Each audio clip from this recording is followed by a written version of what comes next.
Stand the pledge.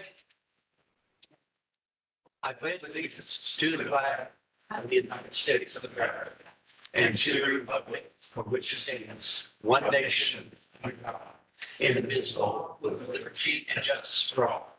Thank you. Roll call. Commissioner Clausen. Here. Commissioner Cox. Here. Commissioner Graven. Here. Commissioner Phipps. Here. Mayor Hall. Here. Consent agenda. Items listed on the consent agenda are considered to be routine in nature and will be enacted by one motion. No separate discussion of these items will occur unless a council member requests the item to be removed from the consent agenda. If an item is removed from the consent agenda, it will be considered elsewhere on the agenda for this meeting. Prior to asking for a motion to approve the consent agenda, the mayor will ask if anyone desires to remove an item from the consent agenda for public discussion. Would anybody like to do that? Hearing none, I move that the minutes of the regular meeting of February the 18th, 2025, and the bills and payroll for the last of February 2025 is approved. Can I have a second on that motion? Second. Commissioner Cox and roll call. Commissioner Clausen. Yes. Commissioner Cox. Yes. Commissioner Graven. Yes. Commissioner Phipps. Yes. Mayor Hall. Yes. Items listed on, whoops, not that one. Presentations, petitions, and communications. This portion of the city council meeting is reserved for persons who desire to address the council. The Illinois Open Meetings Act mandates that the city council may not take action on comments received on matters that have not been identified on this agenda, but the council may direct staff to address the topic or refer the matter for action on the agenda for another meeting. Persons addressing the council are requested to limit their presentation to 3 minutes and to avoid repetitious comments. We'd also ask that you state your name and address for the record as well as stand when speaking. Anybody other than the subject matter training that we've got like to address the council? Anybody online? Do we have? There was nobody online. Nobody online. Okay. So before we get started, I would like to take a moment of silence for Lois Vonderheide, a previous commissioner who was a commissioner of the city of Mattoon for 4 years, and she passed away this last week. So just a moment of silence.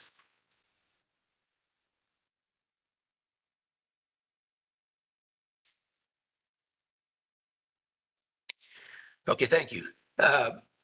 Let's see, we got a presentation that we're going to do next. Acknowledge the retirement of H.A. I guess who's going to do that? I will. Okay, excuse me. All right. Thank you, Mayor. H.A. Youngblood is a water treatment operator, and he's retiring after 15 years of service with the city, started in 2010 and retired here in 2025. Started as a third shift water treatment operator, and then he became what's known as the swing shift operator, which means every week he would work 1 shift on days, 2 shifts on seconds, and 2 shifts on thirds. Did that every week. So you can imagine the commitment that takes just with your sleep pattern and everything else. But I did not know this till I had public properties, but that water treatment plant, 365 days a year, 24/7, there's always an operator present. So we appreciate AJ's commitment to our city. We have a plaque, which we'll get to him. It says, presented to H.A. Youngblood in appreciation of service to the city of Mattoon for the years 2010 to 2025. Thank you. He's not, of course, present tonight. Okay. Thank you. Appreciate it. All right. The next part of our meeting, we're going to cover a training session. It's really devised for the community. But we'll just, who's going to start first? Okay. Go ahead and stand. Are you going to stand up there? Go ahead and introduce yourself and whatever you want to say. You've done this before. Mayor, thank you very much. And thank you for inviting us. My name is Scott Wright, and I'm a former city manager. I retired as a city manager of Decatur about 9 months ago, and I'm joined by my colleague, Stevie Carter, who is the former city manager in Champaign, Illinois. Both of us have more than 40 years of experience in local government management, and we just couldn't let go when we retired. And so we signed up to be what's called senior advisors with the Illinois City County Management Association, which is the Association of Professional City and County Managers. Your city administrator is a member of that organization. And our job is volunteer. But our job is to encourage the members of our association, which we do with 7 of us throughout the state, and also speak to communities like yours that are considering changing or have changed their form of government, discuss the nuances of how that works. And so I really want to call out Mayor Hall for his farsightedness and thinking that you can't just put this on the ballot, have it approved and adopt the ordinance without taking people a little bit more through some of the details of it, a little more in the weeds of how it works. And so I want to compliment him for doing that, compliment each of you, those of you on the city commission who came and met with Steve and I to do that. The most recent session we had was with your supervisors. To talk them through it because they had a different set of questions, of course, as they would as city employees. And I think that our primary focus today will be much shorter than it was. So those of you who sat through the earlier sessions, we're going to cover some of the same thing, but not all of it. But it's going to be a lot shorter because my experience tells me that hardworking, devoted elected officials as well as city staff, they'll figure it out and it'll go pretty quickly in how they adopt that. And I've seen that already in our interactions with them. What will take longer is for the general public to understand how it goes. So we're going to cover a few brief things and then have some question and answer time. It's Not working, so no, that's not working either. There we go. So go to the next one. I've already covered our background. So this slide says, what's so special about the council manager form? You know, the truth is, it's not that special. It's basically the business model applied to local government. The city manager form was developed in the early 20th century, largely as a response to widespread and really disruptive corruption in local government, mostly in our larger eastern cities, that was really tearing those places apart. And the business community said, you know, we've got a solution, and we think it's just that you adapt what we do in local government, in local business all the time. Have a board of directors, and they hire a CEO or a president, or whatever, and he runs the show. He's accountable to the board of directors. If we don't like how he does it, then we get somebody else. And there are, I'm sure, here in Matthew, Illinois, that there's lots of private businesses that still do that today, more than 100 years after this form of government was made possible. So to say that it's a special form or that it's somehow special really belies the fact that it really is just the business model applied to local government. And so what we're really oftentimes, Steve and I are talking about when we meet with groups is, how is it that the fact that it's a public entity that uses the taxpayers' money and has to be transparent, should be transparent, of course, and be engaging with citizens, how does that change the basic business model? I was listening to some of the political dialogue this evening on the radio on my way down here from Decatur, and they were talking about getting ready for President Trump's speech that he's going to do tonight. And they were talking about, we need to learn to move at business speed, not at government speed. Well, I was sort of offended a little bit by that. But it speaks to the perception that a business model runs more efficiently, not less efficiently. So this isn't going to work. I'm going to have to say. Yeah. Next slide. Yeah. So this slide is, and you've got a copy of the PowerPoint. This slide is the keeper slide. Okay? Everything that Steve and I are going to talk about, everything that we've covered in our sessions with the commissioners and with staff, really boils down to these 4 things. This is the cliff notes of the whole thing, really. And that is that, and really it uses local government terminology to describe that basic business model. The council, the board of directors, has the power to govern, set direction, do a strategic plan, do the things that people really elected y'all to do. The mayor is the head of that. And the council manager form, the mayor is the first among equals. He's got a vote just like the rest of you do. He's got 1 vote. And he's your spokesperson. And where there's consensus or 3 votes to get put together, and he's going to be the guy, what in the Senate or the House of Representatives might call a whip. That somebody who pulls together the votes because he's your leader. And they hire a city manager who serves at their pleasure, select someone with those skills that you're looking for. These 4 bullets, and then the manager serves as CEO and the council's pleasure. The thing that I really want to point out is that I think that sometimes people get this notion that Well, the city manager or the city administrator is advancing his own agenda, and he does it. When one of the city manager jobs I took, I said, the express put a microphone in my face and said, "What's your agenda?" I said, "My agenda is whatever the council's agenda is. My job is to do whatever they would do, whatever they want. I mean, as long as it's, legal and ethical, is to do whatever direction, whatever policy direction they set." In truth, my only agenda, Steve's only agenda, is that whatever policy direction the council points for us, that we do it in an efficient, effective, and professional manner, based on your budget, based on your strategic plan, based on your other policy decisions. So generally speaking, then, the board chair of a private company is really doing the same things. So how does this work in actual practice? Well,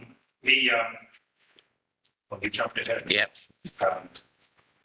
You want me to go back one? Yeah. Yeah. So, well, these are the more than one. Yeah. Coming back, council role and mayor's role. If you look at these slides, I'm not going to read it for you, but as you read these slides and what the mayor's role is and what the council's role is, you're going to look at, especially the mayor's role, and you're going to say, well, Rick does that now. Mayor Hall does those things now, and he's going to keep doing them. And when you look at some of these city manager functions, you can scroll into some of those, you're going to say probably, well, doesn't Kyle do those things now?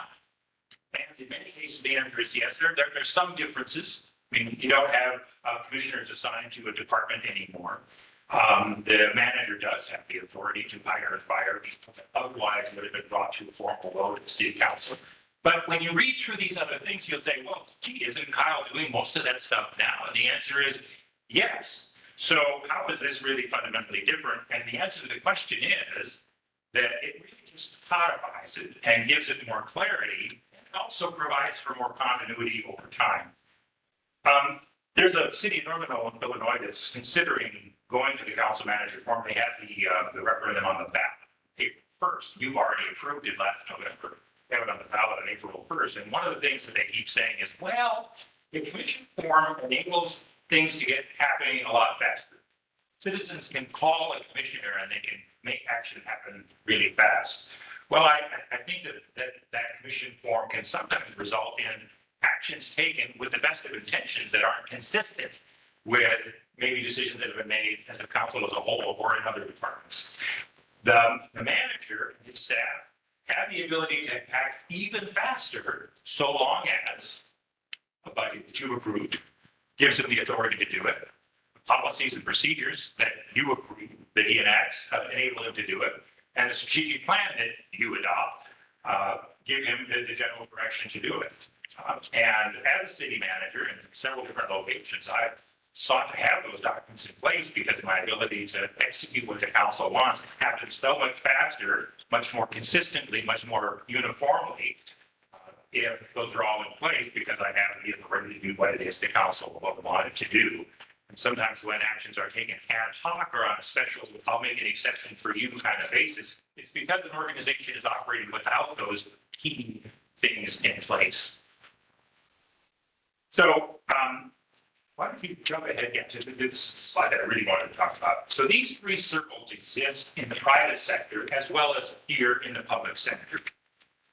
But what's different is that there's so much more complexity, I think, not because the private sector is not complex, of course it's complex, but because there are so many other, in the public sector, everybody feels like they have a voice, and they do, of course, and you measure that and you provide that. It's complex because it's dealing at different levels of the organization. So Steve is going to also talk a little bit about this slide because this is where frequently some of the nuances are and where some of the questions are. Not only from the people we heard from when we did this training earlier in February, but also the general public. Mentioned the mayor when I retired. City council told me they didn't want to see me down at the council meeting every week telling them what they did right or what they did wrong. So I promised I wouldn't go to another council meeting. So they didn't say anything about coming to council meeting and food. So I guess this was okay. I apologize to them.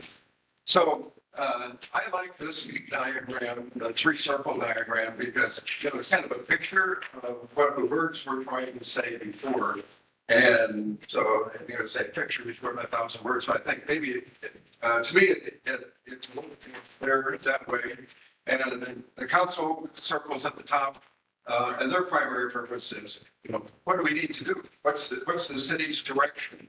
And there's an overlap then with the management side, because the manager helps the council. Sometimes, you ask the staff to do research on something, there's a new issue come up, and you want to know, well, what's the best thing for us to do? Check with the other cities, that are our size and see what they're doing. Maybe we can learn something from them. So typically, the management side of the staff helps the council as they consider policies, maybe fairly mundane, but in some cases, you want to make sure you have the right policy and you understand all the ramifications of that. Or you're looking at a big drainage project. Well, what's the best way to handle that? In your zoning ordinance, subdivision ordinance, you may have requirements for developers to do that. What do you do in the older part of the city if there's a drainage need? How does that fit into the policy that your subdivision? And so, it's really critical to have that overlap between what the council does in terms of the overall direction and the staff in terms of providing kind of the technical support. On the other hand, the council wants to make sure that the staff is doing what the council asked them to do. And so, there's times when it's appropriate for the council, maybe it's approving the bills, there are actions that you take that really kind of checking on the staff to make sure that they're following through on your policies. So that's what appears in that little overlap area between the two circles. So council's primary responsibilities, what's our direction? What is it that we're trying to do here? And then the staff's responsibility, the management responsibility, what's the best way to do that? And so they can do that through helping draft policies. There's an overlap then between the management side and the actual service delivery of that, because it's important for the manager to understand, well, what does this really mean out in the field when we're really doing it for the people who are actually doing the work? As we develop this policy, we want to make sure that it's consistent with what the best operational policies are as well. So the manager turns around and talks to all of his staff people about the issues that are coming before the council to make sure that he understands what the practical implications of the policy are, just from the people that actually have to do the work. And so he can take that information and include that in the information that goes to the council. So the three-circle model, I think, is a way to kind of identify, well, what are the different roles and responsibilities that we have here.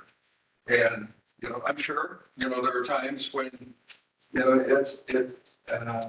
someone may want to do something a little bit out of their role, and that happens in cities that maybe you've had the council manager former government for a long time. You get a new person elected that doesn't really understand that. And so there's kind of a constant look at this just to make sure that people understand and respect the different roles and responsibilities.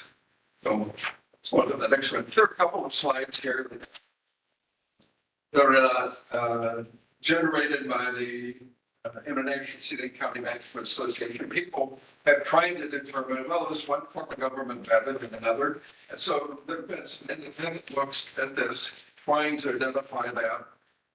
One that I think all of the cities are able to relate to is your bond rating. If you're getting ready to sell bonds, obviously the better rating you have, the lower your interest rates, the lower cost for the taxpayers. And just an acknowledgement that from the bond rating agencies, council manager cities tend to have a better bond rating. Just means their financial policies are better. I know a manager that took over a city that they were really proud of the fact that they had such a strong financial standing. And he looked at the books and said, well, you've been operating at about a $750,000 deficit for the last 2 years. It's something that, previous administrations, maybe hadn't told the council very explicitly that they were doing deficit spending and doing it for a while. So Moody's is just one of those independent rating agencies that give you some idea of how cities are performing. Go to the next one.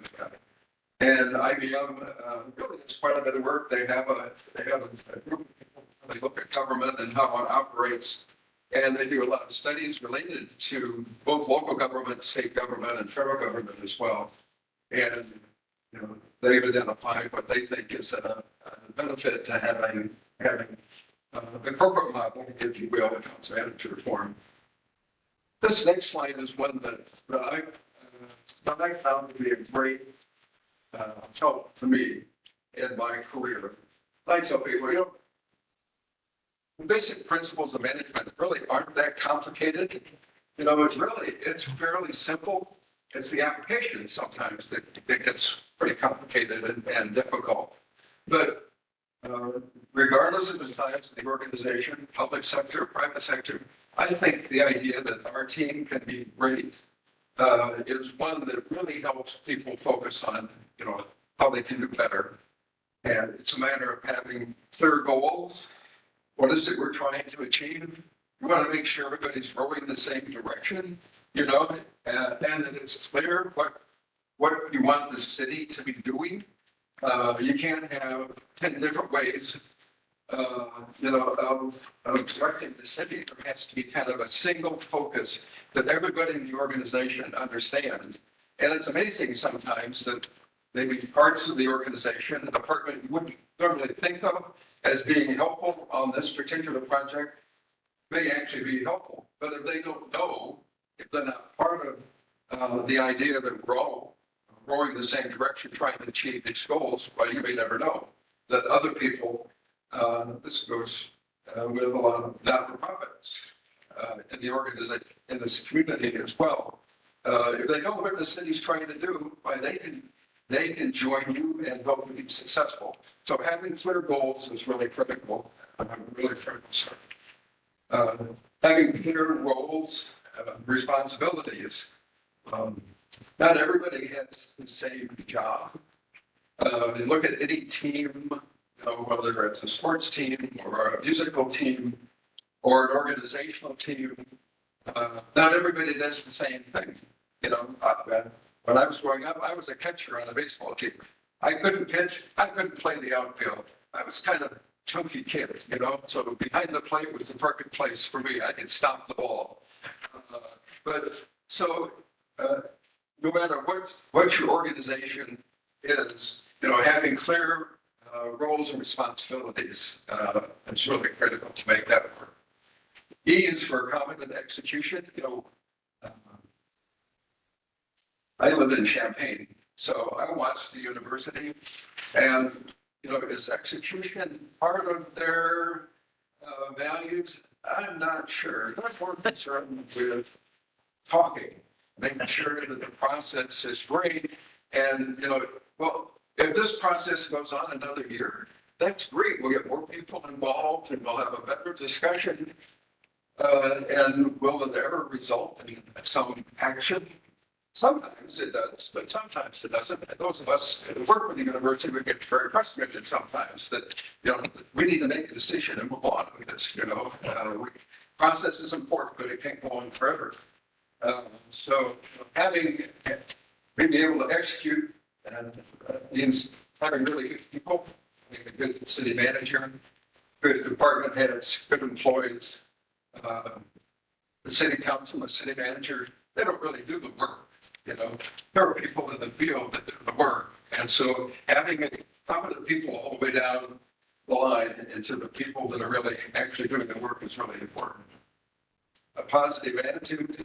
You all know this, I think, from where you are, the seats that you're sitting in.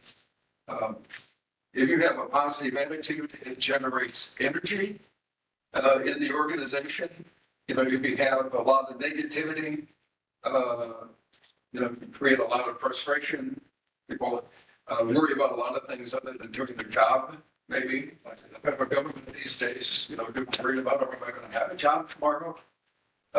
So, having a positive attitude, seeing success, city manager, I spent, one of my biggest jobs was to make sure that all of my department heads were successful. And one of the ways I did that was making sure I understood what the city council's concerns were. So when the department brought a project forward, we knew what the concerns of the council were. We accommodated those concerns in the recommendation. The council would approve it. The department head would feel like he was successful.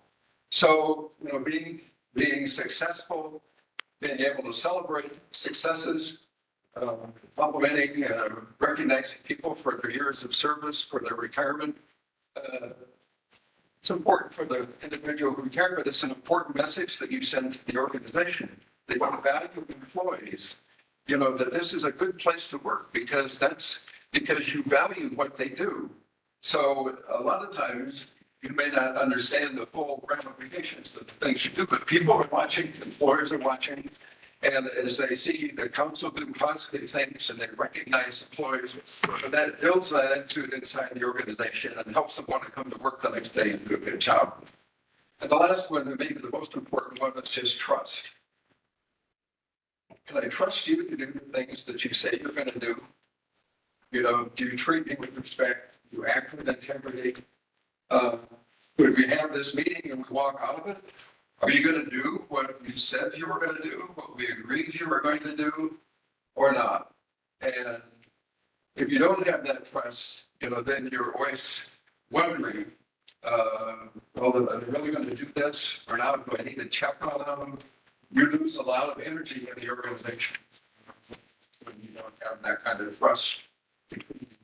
When you're working on an item and you trust Kyle to put him on the agenda at the appropriate time. Is he taking your suggestions and your ideas and working it through and getting it on the agenda so that you can actually take action on it? So all teams can be great, and using that little formula really helps keep on track on that. I want to mention just the code of ethics. One of the most important things that I put together as a professional association in the 1920s was a code of ethics for the employer. And I think most of you have copies of it. We gave copies when we were running around last week a little bit. And so someone belongs to our profession, they have to sign their name on the dotted line. They agree to live by that code of ethics. And so Kyle is a member of the Illinois City and County Management Association, which is they're required also to sign that code of ethics. So Kyle has signed that. So he lives by those values, and he should have a copy of them standing in his oven wall in his office. I do. Just a reminder to himself. I think that was important to do. So the code of ethics is really important, I think, for the elected officials to understand that their employees really want to live to the highest standards. They're not political, they're nonpartisan. They respect the role of elected officials. They want to do what's best for the community. All of those things that make up the code of ethics are really important. And then we come back to the major features. I think it's there's a lot of discussion to go on, but I think these four things are the main things. And as Matsu transitions into this new form of government, there'll be some little tweaking that you'll do for what you're doing now in order to accommodate this new form of government. Maybe not too much, but there's no two city council manager governments that probably work exactly the same, just in terms of, well, during the council meetings, how do you handle discussion issues? If you get a big project, how do you do that? What kind of meetings do you have? How do you communicate back and forth? Is it in writing, an email, phone? Do you have study sessions? When do you have your meetings where you can actually ask a lot of questions? You do that as a group, as an individual. So there's just a lot of different things from a practical standpoint in terms of the day-to-day stuff it's all consistent with the former government, council manager, but it'll be a little bit different from city to city. Scott in Decatur and me in Champaign, our council meetings were a little bit different.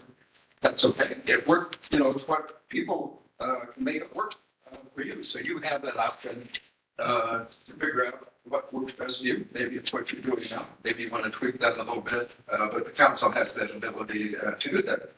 You're the boss. You have all the power. So that really, I think, hits the main points we wanted to make. We have to answer any questions that you may have. Anybody in the audience back there have any questions? I'd like to ask a question. So you both were city manager roles, obviously successful at what you did. Were either of you city administrators prior to becoming city managers, or? I was when Scott answered to it. So my career started out as a management analyst, intern in the city of Phoenix. Worked in the mayor's office, worked in the budget office. I worked for ICMA for a couple of years. I became an assistant city manager in Sioux City, Iowa for about 5 years. And then I became city administrator in Moline. I was the second city administrator in the city's history. So I worked there about 6 years. And I created the finance department because we never had then had an HR department, and the city administrator and all that. That's why I don't have to be here. But I hired a first finance director in Tennessee. He went on to become the city manager in Corpus, Texas. And he made an observation after he was in about 6 months, which was, he thought every city manager should serve as a city administrator for a while because it teaches you how to get things done without having the specific power that a city manager. And I thought it was a good observation, and it was a good experience for me. So you felt that helped you and to transition from the city administrator? Council manager government, the former government, you have certain statutory powers that you can't change. I mean, those are the powers you have by state law, so unless you change the former government, that's what you do. But there's a lot that you do to get things done. You don't ever want to rely on your power. Sure. Those are very exceptional circumstances. Things you have to work with the people that you work with.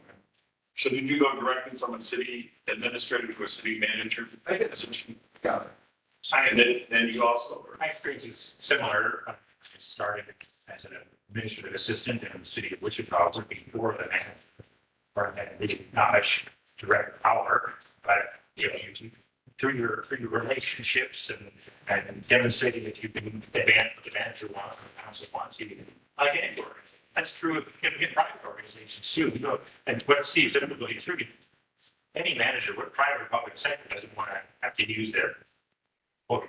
Certainly said it rather because you trust me, and the other thing that he put together is there.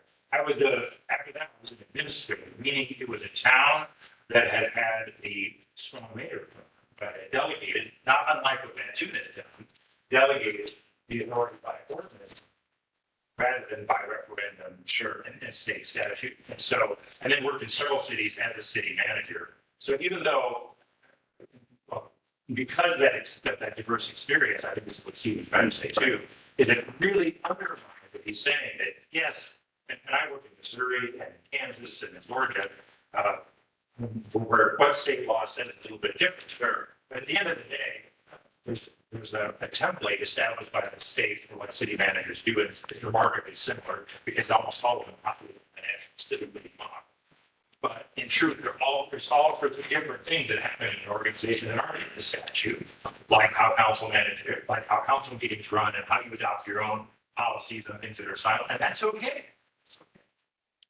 And certainly that makes me more flexible and not one size fits all.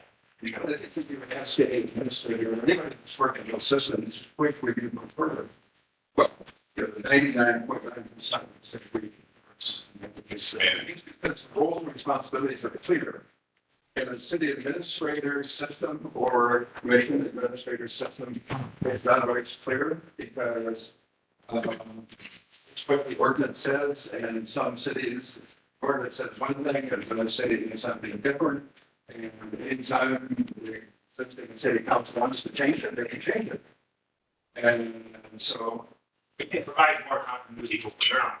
And you felt more comfortable being the city manager versus the city administrator. when the mayor in Champaign went out and started negotiating a settlement of property maintenance violation by, you don't have the ability to do that.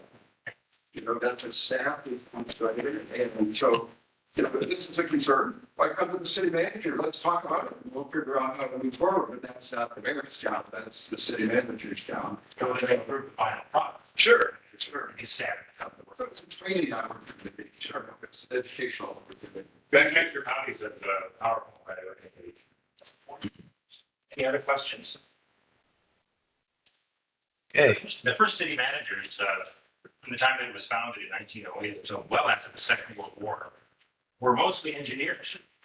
Maybe the pocket projectors, modern glasses. And it was really only after the Second World War that they became more public administrators, because of all this complexity that we're having to manage. So, thank you again, Mayor, for inviting us to be moving and we'll continue to make ourselves as you make this bad. You're welcome to stay around for a few minutes if you like.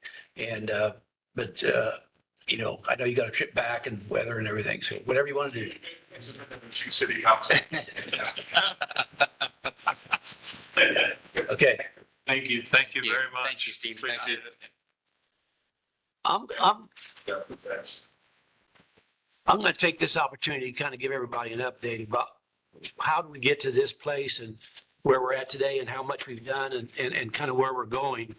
Of course, a lot of people may remember on November the 5th of last year that the citizens passed a referendum to change the form of government.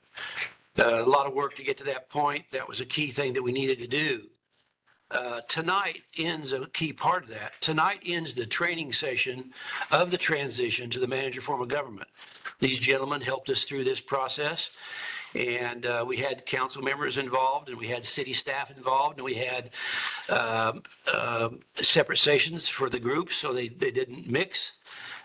We had new candidates that are running for office in the training session. So we've done a lot of training. They haven't really abandoned us. You'll find out that if something comes up and we need to bring them back in, help us with some things, that they've already offered to do that. So that's critical. So then another big part of what we're doing is we began working with a search firm to get proposals to recruit and hire a city manager. And that actually started in late November. We hired Jim Arndt with Arndt Municipal Support to help us in this project.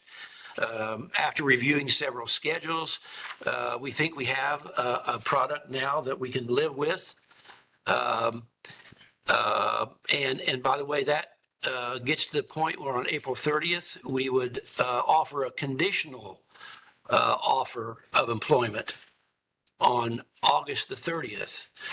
That doesn't mean that we hired someone on April 30th. In fact, it could be, if we all agree that that's the schedule we want to go on, because we've been back and forth on that, but that could extend actually getting the city manager to the June or July timeframe. We don't really know that yet because we don't know exactly where we're going to end up. But the last thing that we did of a key step in this was we hired a law firm, Klein, Thorpe and Jenkins, primarily working with one of the attorneys, Jason Gussinger. And this firm has said that we need to act in the first meeting after April 1st. After the April 1st election. They also said we can adopt implementing ordinances prior to April 1st of 2025. They go on to say that we should appoint a manager or interim manager prior to April 1st, if possible. Now, they put all this in writing to us, but we haven't had a chance to ask them questions yet. All the commissioners have copies of all that material. And I have questions, and I assume commissioners have questions, but we can't just stop doing what we're doing and move forward if we're going to meet the dates that they have already identified. And so the next step that we need to do with the attorneys is ask them questions that we may have. But this clearly, at least what they've given us so far in writing, that we really want to hire, and we're not going to hire a manager because the schedule doesn't allow us to permit us to do that by April 1st. But we can hire an interim manager. And these gentlemen, I know, have been through this before. And in fact, it's more common than not common that if you've got a date you have to hit and you don't have a plan in place to hire by that date, you have to hire an interim manager. You don't really have a choice. We'll confirm that with them, but everybody has seen that document. And if you have questions as commissioners, you need to either get on the phone with the attorneys, and the most, as we all know, because of the Open Meetings Act, the most that we can talk to the attorneys on at one time is 2 commissioners.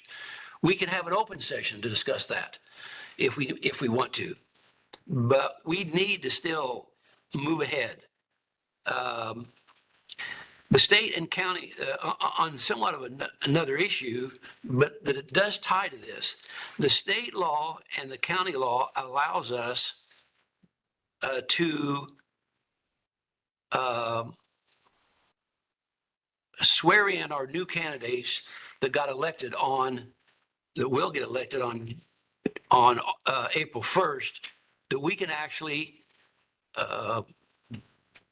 bring them into office on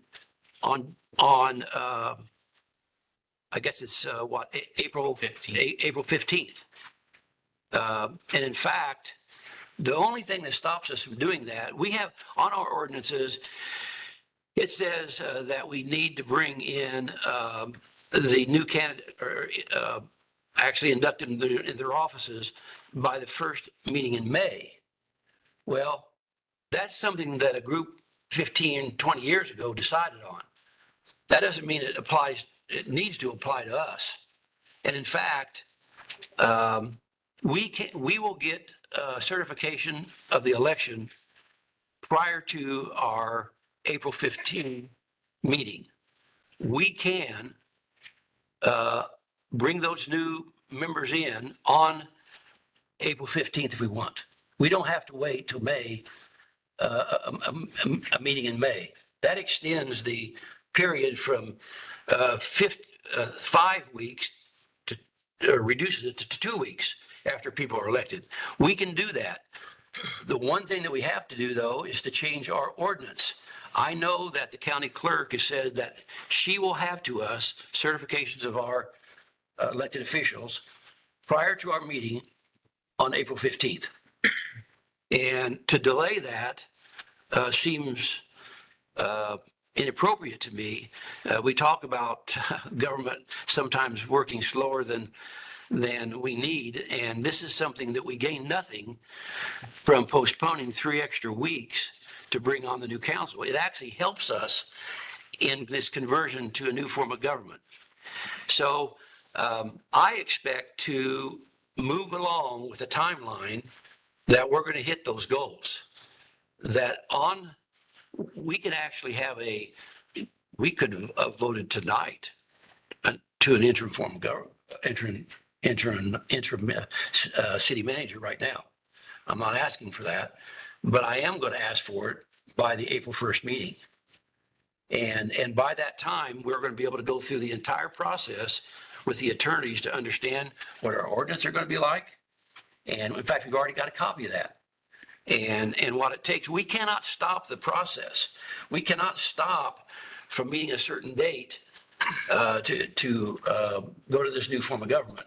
You can drag your feet if you want, but I think the attorneys are going to tell you you can't do that. So what I expect to do after this meeting is publish a timeline with these things that have to be done. And I expect that the commissioners are going to do what's required by law. And I don't know what the ramifications are if you don't, but I certainly don't expect this council to disobey the laws that exist today. So I know there's a candidates forum on March the 10th. We're not going to know naturally who is going to be the final voice on this, but an interim person, to me, is only one person, and he's sitting right here. He's a city administrator, and that person has a lot of experience, everybody knows, and I fully expect that by April 1st, we're going to select him as an interim manager and keep this thing going to meet the requirements that we have to meet. That doesn't mean he's going to be the manager, because we're still completing this process, which I think everybody knows wasn't my choice to wait as long as we did. But I've also agreed to extend the process fairly significantly. And but we need to keep moving ahead. So I don't know what questions the council may have, but if you disagree with me, I'd like to know about it now. We talk about transparency a lot. This is an opportunity to be transparent with the citizens of Mattoon and tell them what we plan to do. And if you don't, then I think on March the 10th, there's going to be a lot of questions related to this. And it's probably going to impact some decisions of voters. But that's part of the transparency. If you're going to be transparent, you need to be transparent all the time. You shouldn't be hiding what your views are. And I think that's important. You can't do it just when it works for you. So that's my view of what we need to do next. You are going to hear from me. I don't know if anybody's got any comments at all. I'm telling you this right up front because I'm being transparent with you. I could have waited and just did it on April 1st, which, by the way, I think has happened in the past. And I don't want that to happen again. Any comments? Nobody's even looking at me. So, all right. If there's no comments, then I'm going to assume that we either are going to get this thing done or at least we're going to know why we're not going forward. Appreciate your efforts on putting that together and explaining it in detail. And I'm looking forward to the process moving along. Great. Thank you for your words. Okay. We're ready to go then to new business. That's the next thing on the agenda. And we start with myself. I move that we approve council decision request 2025-2574, authorizing the purchase in the amount of $49,717 from Pilsen Auto Center of 2025 Ford Explorer Police Interceptor all-wheel drive vehicle. Can I have a second to that motion? I'll second it, Mayor. Commissioner Phipps, and any comments on that? No, we had a plan to purchase 3 in next year's budget. We're moving this one to this year's budget. We have money in the MEF. And actually, probably at the next council meeting, there may be another one put on there to help next year's budget as well, coming out of video gaming funds. But anyway, this is the process we've used the last few purchases, and they have a couple available, so we're getting them. And we've got a couple old Explorers we need to replace. So. Okay. Any other questions, comments? Roll call. Commissioner Cox? I abstain. Commissioner Graven? Yes. Commissioner Phipps? Yes. Commissioner Clausen? Yes. Mayor Hall? Yes. I move to approve council decision request 2025-2575, approving a $6,000 grant by the Tourism Advisory Committee from FY 24-25 Hotel Motel Tax Funds to the Mattoon Youth Wrestling in support of the 1KW Regional Wrestling event on February 22nd, 2025, and authorizing the mayor to sign the agreement. If we get a second to that motion. Second it, Mayor. Mr. Phipps? And any comments? Yes. Just a quick one. The hopes for this event is that it will become a super regional next year, so it would be double the size. So this is potentially next year going from 400 to 800 wrestlers. And right now it's in Danville, and so the idea is to bring it here to have a super regional. Okay, very good. So is this is past tense? We've already had it. That was because I had to cancel a meeting for weather, and so they were on the calendar to be in time, but yes. So the event has already been held, right? Mhm. Okay, gotcha. Okay, That's okay. Fine. let's see. Any other questions? Roll call. Commissioner Graven? Yes. Commissioner Phipps? Yes. Commissioner Clausen? Yes. Commissioner Cox? Yes. Mayor Hall? Yes. I move to approve council decision request 2025-2576, approving a $3,500 grant by the Tourism Advisory Committee from FY 24-25 hotel motel tax funds to the Central Illinois Panthers in support of the Panthers Whirlwind Weekend Tournament on March 15th and 16th, 2025, and authorizing the mayor to sign the agreement. And a second to that motion. Second. Commissioner. Oh, wait. Yes. Clausen. Clausen. I don't know why Respect continued. okay. All right. Anyway, got second now. Okay. Roll call. Yes, roll call. Commissioner Phipps? Yes. Commissioner Clausen? Yes. Commissioner Cox? Yes. Commissioner Graven? Yes. Mayor Hall? I move we approve the council decision request 2025-2577, authorizing the employment of Darcy Cather as grant writer with an annual salary of $60,000, effective March 6th, 2025, pending passage of a drug screening and background check. Can I have a second to that motion? I'll second. Commissioner Cox. And any comments on that one? Darcy's coming to us. She's an adjunct teacher, professor out at Lakeland College. Worked down at Shawnee Community College down there, doing grant writing and other duties. But then also before that, she was with Lakeland and did some grant work for Lakeland as well. So very knowledgeable in grant writing processes. So she's going to be be able to hit the ground running. She is going to start with us part-time here in March and not actually come on full-time until she's done teaching her obligation in May. So, but May 12th, she should be here full-time. Okay. Any other comments? Roll call. Commissioner Clausen? Yes. Commissioner Cox? Yes. Commissioner Graven? Yes. Commissioner Phipps? Yes. Mayor Hall? Yes. I make a motion to adopt resolution number 2025-3293, authorizing the termination of the consulting services agreement with Good Energy LP and authorizing payment per the agreement. Can I have a second to that motion? Second. Mr. Cox. And any comments? We've been with Good Energy for several years since we actually started this aggregation back in 2012. But the last couple of times we've not felt that we've had the best information. And so we've been talking with other cities. There's a group of us, we're in our own group, but other cities that had left Good Energy in the past have gone to a different group, which is Stone River, been very successful with their contracts. So we are wanting to terminate our agreement with Good Energy and maybe look at going with Stone River. So this is the first step. Then That's we the first step. proceed with Yep. 6, 7, 8. Any other questions? Roll call. Commissioner Cox? Yes. Commissioner Raven? Yes. Commissioner Phipps? Yes. Commissioner Clausen? Yes. Mayor Hall? Yes. Make a motion to adopt resolution number 2025-3294, authorizing the execution of the agreement for consulting services with Stone River Group LLC to provide guidance through the aggregation process at a cost of 0.00065 per kilowatt hour.